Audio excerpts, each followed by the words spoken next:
Assalamualaikum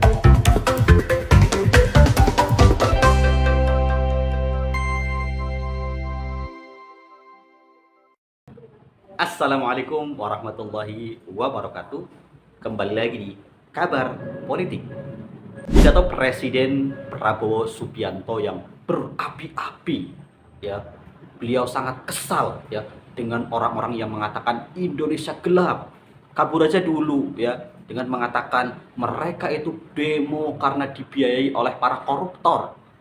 Apakah Anda percaya dengan omon-omon Pak Prabowo Subianto?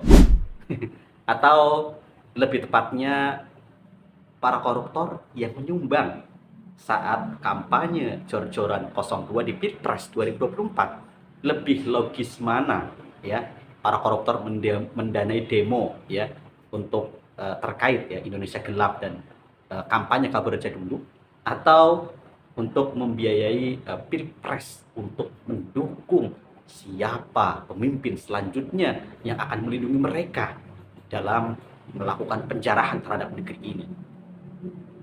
Di tahun 2018, ya, sebelum Pilpres 2019, kita juga masih ingat orang yang sama, ya, dulu mengatakan di 2030 Indonesia akan bubar, itu berdasarkan buku bacaannya yang dia kemukakan dalam sebuah pidato.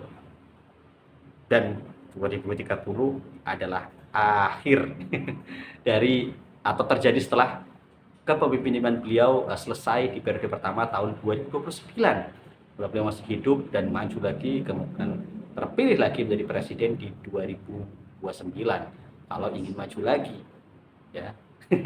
Luar biasa, ya. Dan siapa yang mendanai Prabowo atau yang kemudian menyuruh Prabowo untuk kemudian mengatakan tahun 2030 Indonesia akan bubar, ya. Luar biasa memang, ya.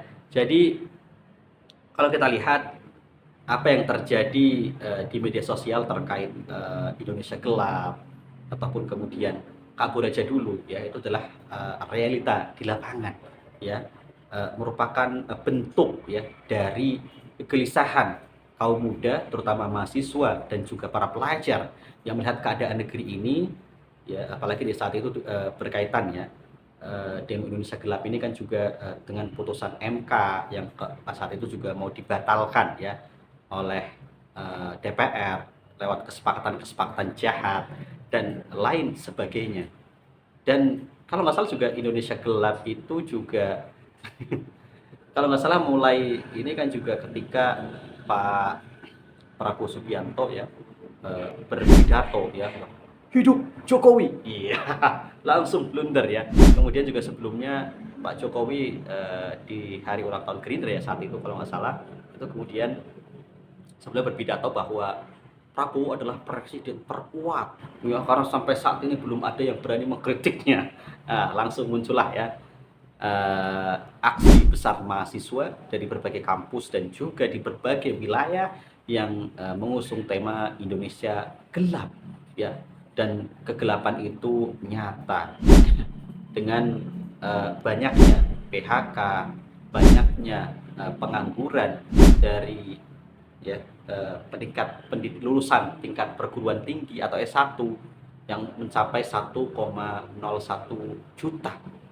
Ya, bayangkan, ya, luar biasa jumlah pengangguran dari S1, S2 maupun S3.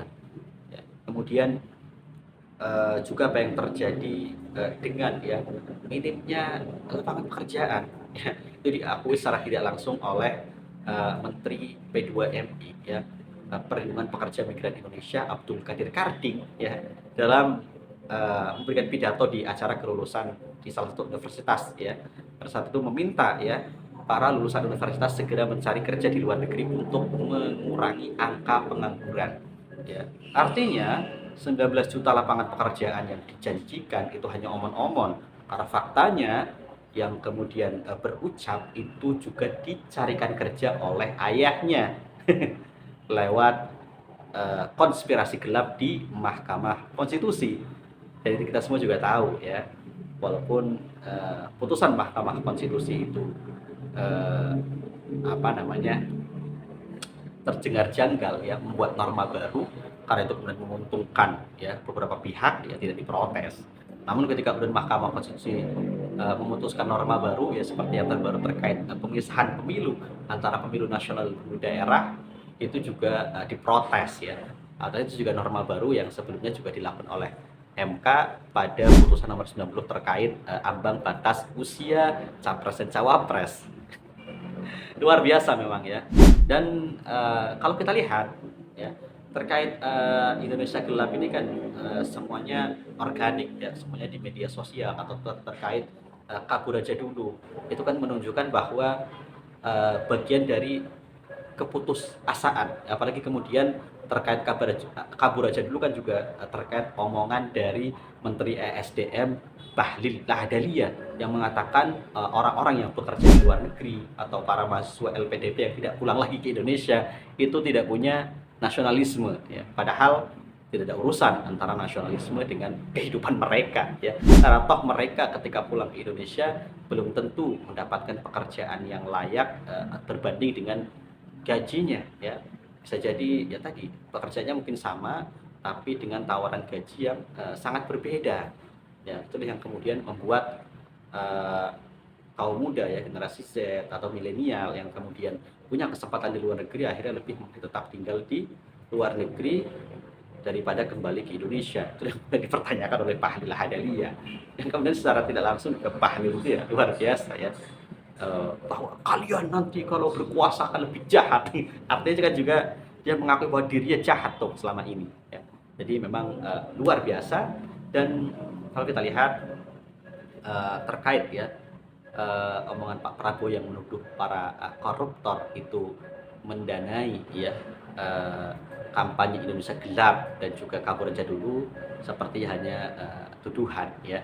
Karena apalagi terkait akan mengejar koruptor sampai ke Antartika ya, buktinya ya orang yang sudah sangat jelas disebut ya dalam persidangan ya, disebut sangat terlibat, yakni Menteri Koperasi Budi Aris Setiadi terkait kasus ya perlindungan situs judi online ketika dia menjabat sebagai Menkominfo di periode sebelumnya menggantikan Johnny Gerard Platt ya selama beberapa bulan ya. Itu kenapa tidak diusut padahal sudah sangat jelas namanya disebutkan terlibat, dia yang meminta bagian 50% dari uang itu, tapi kemudian ya sampai sekarang ya Budi Aris Setiadi tetap melenggang. Apa karena dia ketemu Projo ya, yang kemudian ketika kemarin ditanya di DPR ya terkait peluncuran koperasi desa yang jumlahnya lebih dari 80.000, ditanya peta jalan terkait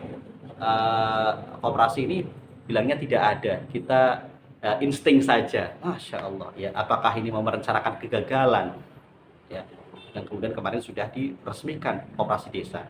Kita lihat ya apakah ya omongan Pak Prabowo terkait pidatonya di tahun 2018 akan terjadi 5 tahun ke depan atau seperti apa.